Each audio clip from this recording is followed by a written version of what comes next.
Well, welcome back to part 2 of our attempt at DYI'ing a live edge epoxy table that went pretty bad. This video we're going to cover both prepping the table and pouring the epoxy, and then what happened afterwards after it cured, and the steps I've taken to get that rectified.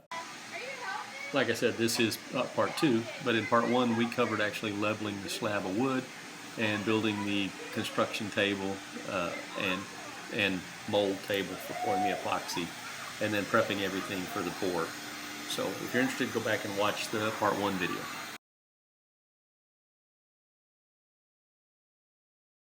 So we have prepped the melamine mold, and we have run acrylic caulk around the bottom of this, actually across the top. You can see it's labeled top. I did that so I wouldn't get confused when I was working on this. But we ran the acrylic caulk around so that the epoxy couldn't run out underneath the wood if it got underneath it. Just as a precaution, I thought it would also help hold the wood down. And then each of these pieces weigh probably close to 100, 150 pounds. So they're still not light. And trying to maneuver them into this mold that's a pretty tight fit and push them over to the side without messing up the acrylic caulking is kind of rough to do, but we were able to get it put in there. So this is basically just locating how, where the wood goes in the mold.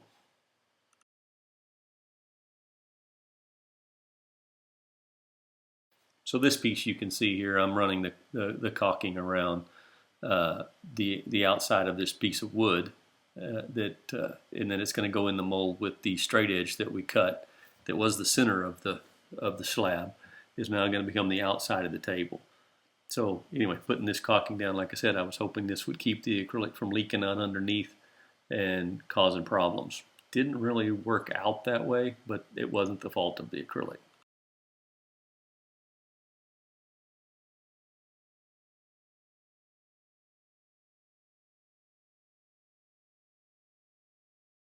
Now, one of the things I was really worried about was the wood floating up on the epoxy. That's why I put the acrylic underneath it.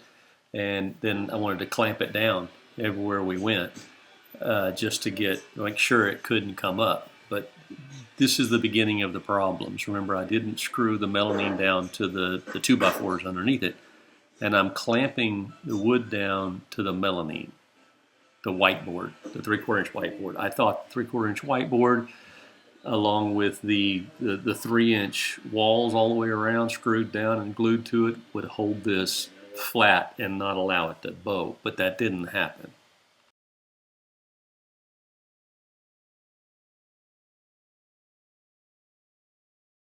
But you can tell from watching this video that it's a family event. My daughter, my son-in-law, and my grandson are all out here trying to help figure out how to build their dinner table, their new dinner table. And you can definitely tell I have my radio set to an old rock channel. But I have to mute everything that happens in the shop, all the noise, because YouTube doesn't let you post videos with copyrighted music in the background. So anyway, it's kind of funny.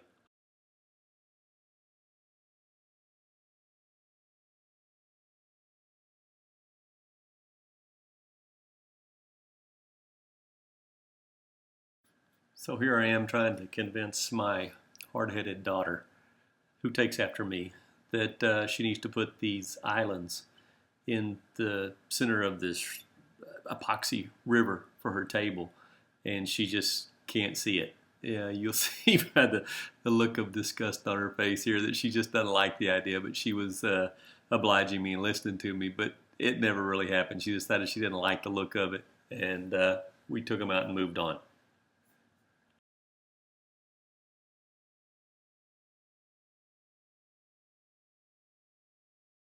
And with all that, we think we're ready to pour in the morning. We're going to pour in the morning because it'll be cooler and it won't set the epoxy off quite as fast as if we get the heat of Houston going. So here I'm just verifying the table. We're ready to go the morning of the pour, making sure all the seams are good, everything stayed in place, and then checking out the epoxy. It's going to pour it 2-to-1 ratio. So two gallons of epoxy to a gallon of hardener. And we used, I think, 25 grams of coloring in each mix, and we had to mix 3 pours. So here Reed is pouring, mixing the epoxy in the hardener, and I'm just telling him he's got to be careful with letting it gurgle because it gets bubbles. So it's a learning process, but we weighed each of the gallons against the hardener and got it at 2-to-1 mixture. Then we added in the 25 grams of color. So we measured that so we knew each bucket we poured was the same. We mixed it all together with a paddle on a drill for about 5-6 minutes. Let it set for about 5 minutes for the bubbles to come out. And here we are just pouring in the first time into the mold.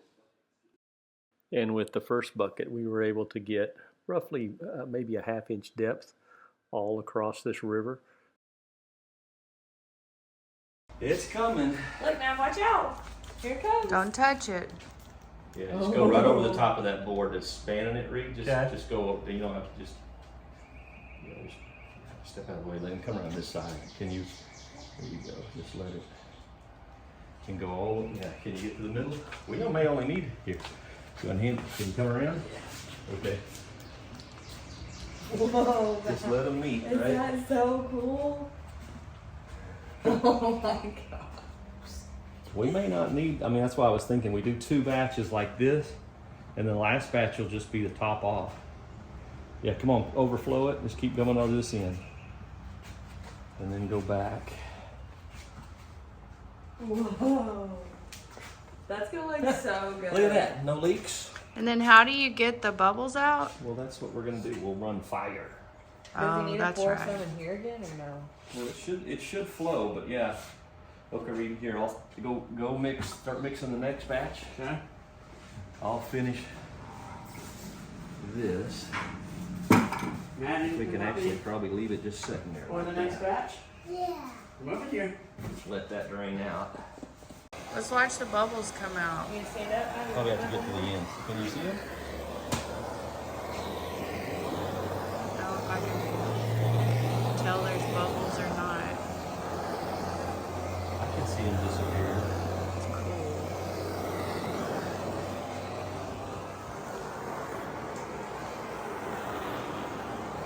I don't know whoever thought this up, but this is ingenious. Like literally popping bubbles. Good heat.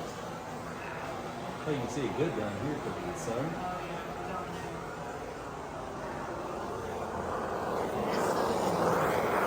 Come back, baby. They'll come back too.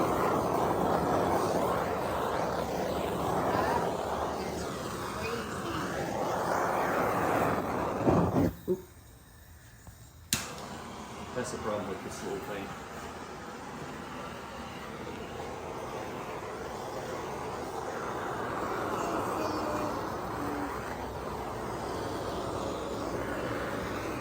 They'll keep coming up.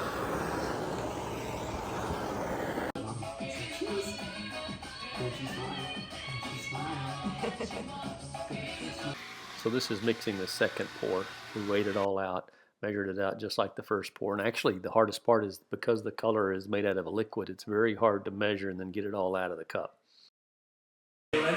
Pouring the table. Whoa. Second pour. And now after the second pour is completed, you can see we're just below the top of the slab. So the slab was just over 2 inches, maybe 2 1/8 inches thick, and we're probably 1/8 of an inch down. So we mix this final pour and we're just topping it off. That's what all this is. We get through with that. Everything's nice, looks perfect, still no problems. Everything looks flat. The melamine, the whiteboard is still setting right on top of those 2x4s. We thought we were home free and all this was working out great.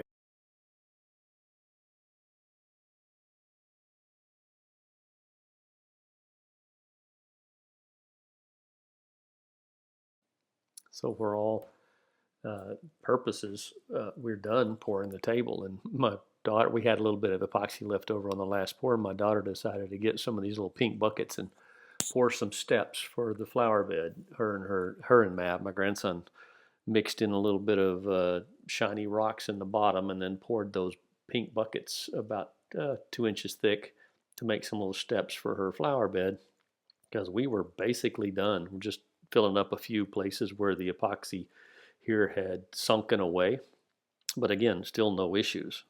Really, as I was saying before, as I captioned before, this epoxy had absolutely no smell to it and did not put out any heat.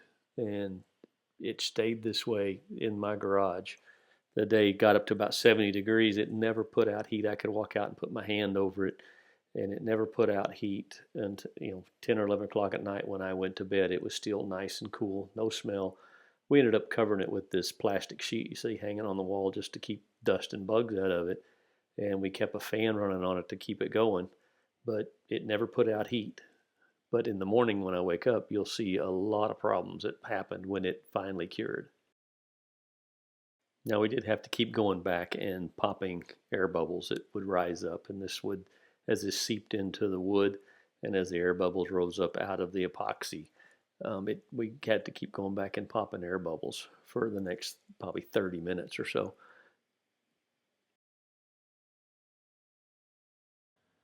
So going into this, the three things that had me worried the most was that number one, we would have some kind of a leak in the mold, and the epoxy would run out under the wall onto the floor, ruining it, or we would have a leak under the wood would float up. We fixed that with the clamps.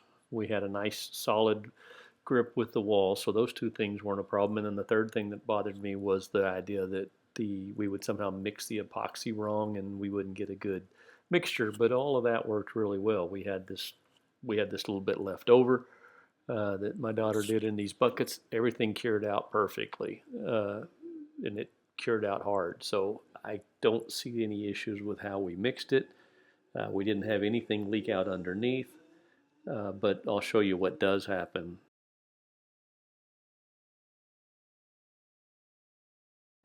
Okay, so this is after we had the garage everything cleaned up and ready to go. I was just walking around and filming everything one last time. This is not sped up. This is the speed with which I was walking around looking at everything. Sorry about that. But you can see everything looks great. We got the air bubbles out. Everything is still set and nice and level. There's no, like I said, there's no excess heat going on here. And I thought it was really well done. And we were, like I said, home free. Nothing's raising up, nothing's floating out, nothing's leaking.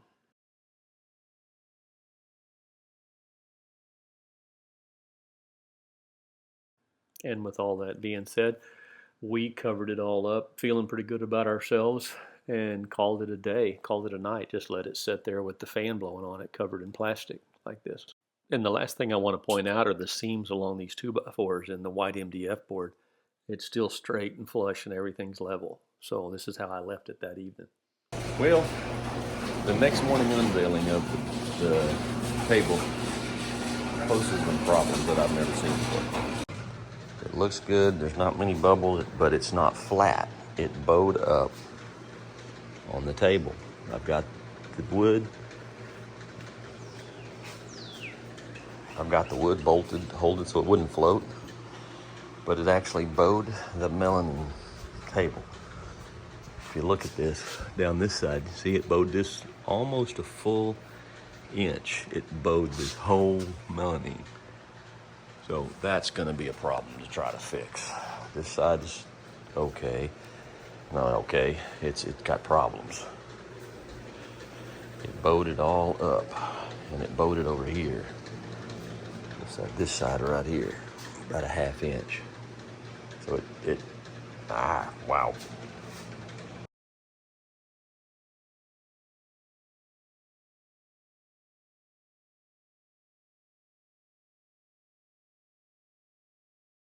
So the first thing I did after I got back from church that morning was I called a couple of buddies and asked them what they thought I should do to fix the problem. And pretty much universally everybody said, look, just clamp it down level and see if it will go back to its memory. The wood has a memory and it would go back to flat. So I got a bunch of clamps and I clamped everything down, and then I started trying to take it out of the mold because they also said get it out of the mold so it can breathe.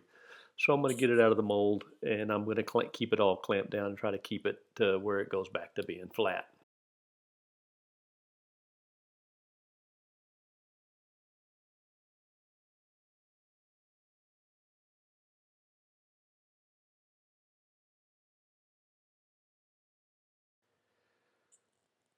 Now you can see that the walls of the mold came off just fine. Lots of screws, but I got them all to come off and pried off.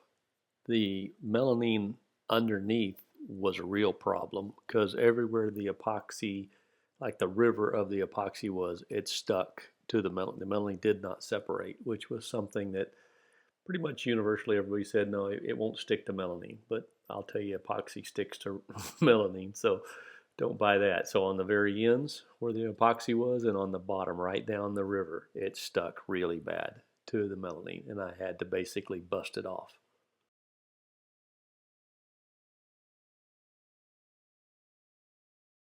So all this was pretty much futile gesture trying to pry this off. What I ended up having to do was flip it over and run some relief cuts and break it off in strips, in pieces, because it was not coming loose in this fashion. But once I got it flipped upside down, I was able to bust off big chunks of the melamine.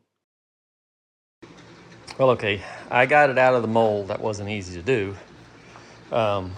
Everywhere there was epoxy, it really did bond to this white board, melamine board.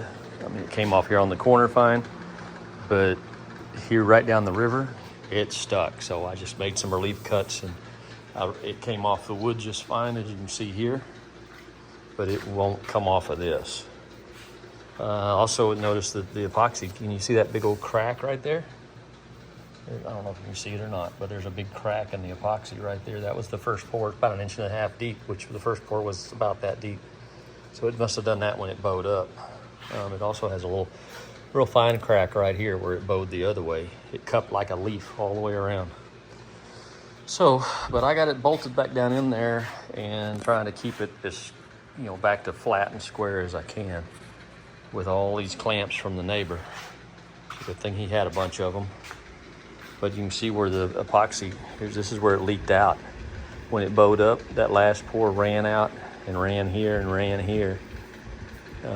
Anyway, this is the beat up silicone that I had right here.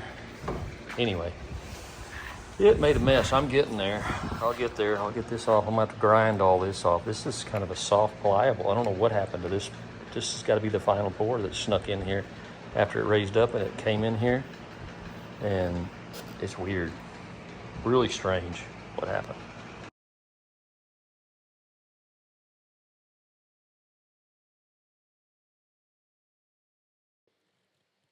So this is a couple of days later after trying to pry that melamine off of the epoxy and grind it and sand it. I figured the best way to do it was to take my router sled and just route it back down to the epoxy, and that actually worked pretty good.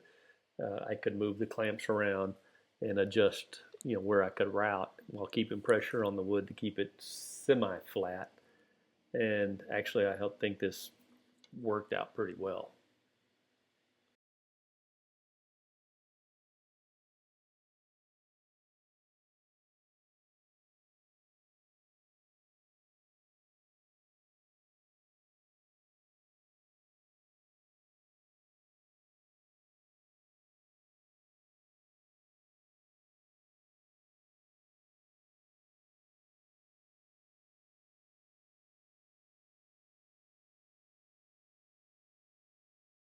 So, okay, just to summarize, I've got the table out of the mold.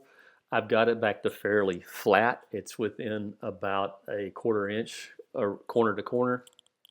It has been clamped up in my garage for the better part of a 1.5 months. Clamped down. I got it sanded. I got everything knocked off of it, sanded off of it, and I've kept it under pressure with clamps. And I also put a couple of 100 pounds worth of weight, which is what is in these totes I'm pulling off here and things, just to keep it the center down and everything's back against those 2x4s like we started to try to get it back to flat. It caused a lot of problems in the fact that the wood did kind of bow up and float up, and even that middle leg, that big toe I talked about, it actually raised up and actually bowed up out of higher than the rest of the wood, so I had to sand it down. But I hope this has helped, show you a few of the pitfalls that you might run into. Make sure you clamp and screw everything down really well. Glue the table together if you have to. But anyway, I'm going to be posting part 3 where I finish this table up and putting the legs on it and the C-pillars and all that. So be watching for that. Like and subscribe if you like the content that we're putting on the channel. Let me know what you think I should have done different. Maybe if you know what's happened here, let me know that too. I'd be interested to see other people maybe that are more knowledgeable in this than I am, what they think I did wrong. Obviously, there were several things that went wrong, but it sure looked like it was going great right up until the very end. But hey, thanks for watching. Hope you have a great evening, and be watching for part 3 coming up soon.